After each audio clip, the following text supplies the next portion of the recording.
Hello everyone, it's Justine. Today I'm going to make a simple card using the amazing Paper Grace die of the month from Spellbinders for October. Now here are a few looks at how I got some of my die cuts. So I have this kind of patterned piece that I use the red foil for, the main background piece, and now I have these little poinsettia pieces, and I'm going to all put them together, but my sentiment here from the stamp set of the month says, wishing you a Merry Christmas, sending happy moments, I think. It's really tiny on my screen. But that stamp set really does pull it all together, and that one is called Wonderful Christmas. And I've made several cards with it already, but this APG die, Amazing Paper Grace die, is really focusing on a envelope that could be a 3D project. Today I wanted to make just a 2D card and use this very beautiful leafy scripty piece that could go on an envelope or not. Today I'm making it into a colored panel. So this colored panel, I'm using the red mirrored cardstock. Spellbinders now has gold, red, green, and silver mirrored cardstock, and I hope one day they have every color, at least like one shade of every color, because I love the mirrored cardstock. I think it is just beautiful and it catches the eye without having to add glitter or heat embossing. Although I love heat embossing, you can see on my sentiment there I used some gold for a heat embossing, but it is just stunning. And I used the red, the green, and the gold mirrored cardstock on a card that will be coming out on October 2nd with the small die. So be excited for that. If you like mirrored cardstock, it's kind of a shiny card, if you will. But if bling isn't your thing, but you still want the shine, the gold mirrored cardstock, silver, red, green, that might be for you. So you can see that that little panel there is going to set underneath my magnet gem just to help the glue sit on the gold mirrored cardstock to the other cardstock. So I will assemble my poinsettias now, and by doing that I just am using my Barely Art liquid glue.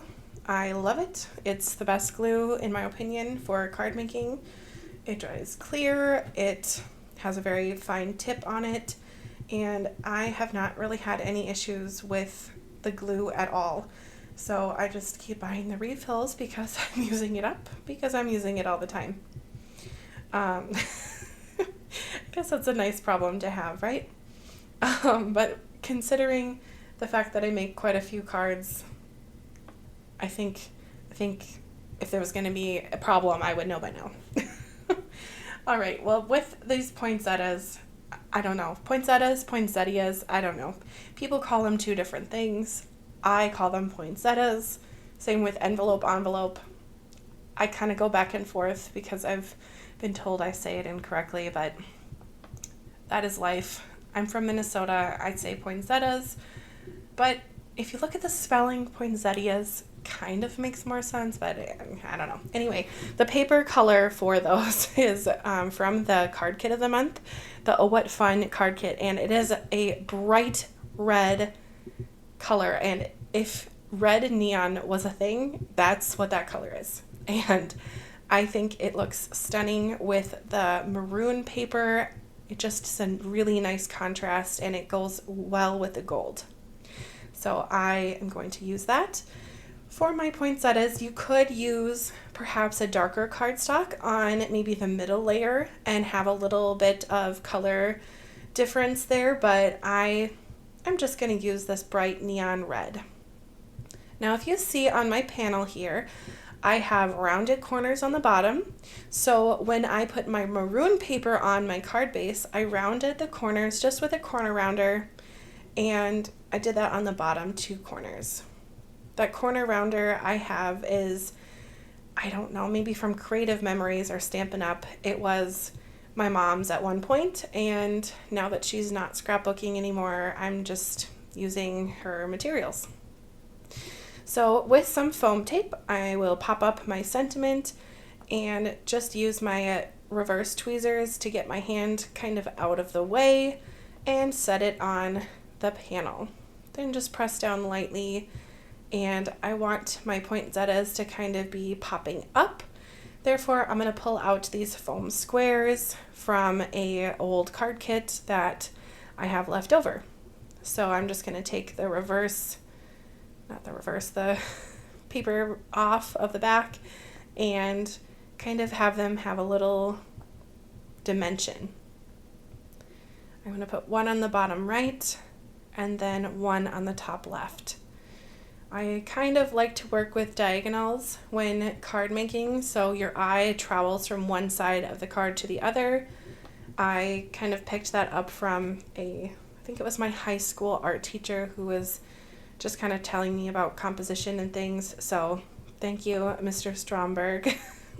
He's an amazing artist, so I don't know if he has a YouTube channel or not, but he's Nate Stromberg. He's awesome. Beautiful drawings and mixed media art. But anyway, back to the card. With my poinsettias being popped up, I'm able to just tuck my leaves in for the flower however I want, and I find that really helpful, so I don't have to assemble the whole flower before putting it on the card. I love my reverse tweezers, as you might know. They come in handy when gluing really anything, or that jewel picker, and that's the object on my right there that has the blue tip. Now to finish off the card, I'm going to grab my Wink of Stella. I'm using the clear glitter. So clear refers to the liquid that the glitter is traveling on. So when this dries, it will just be a very fine glitter shimmer on each little flower petal here.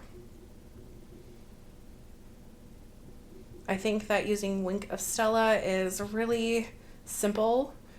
It doesn't require any heat, and it has quite a flower. It kind of completes the flower, if you will. So now that I am finished with that, my card is all ready.